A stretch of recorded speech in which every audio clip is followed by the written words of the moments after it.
start with the material, because I hear a lot people saying, well, before we used to have maps, we used to have books, we used to have all these different sources of content, websites, encyclopedias, what have you. Now we have a phone, right? A smartphone in the palm of our hand that does all of these things. So it's more sustainable, right? Because instead of having 10 different things, who even has maps anymore, right? Only pirates have maps.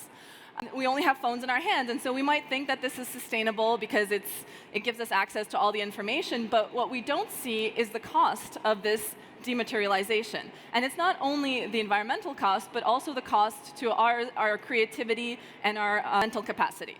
So, for example, there was a recent study from MIT that showed as people use ChatGPT more and more, they actually offloaded their creative thinking and their critical thinking to these models, and they lost the ability to reflect over time because they were always querying ChatGPT. So they compared people over a couple of months, and they found that the more you use ChatGPT for these very deep, human-like tasks, the more you take a part of your brain and you offload it to the model.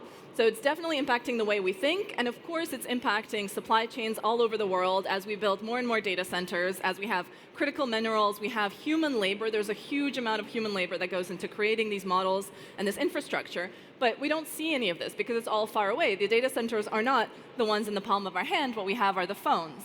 And so it's important when we're thinking about how AI has tangible impacts to think about what is really needed to power our phones and to power our AI models that we don't necessarily see.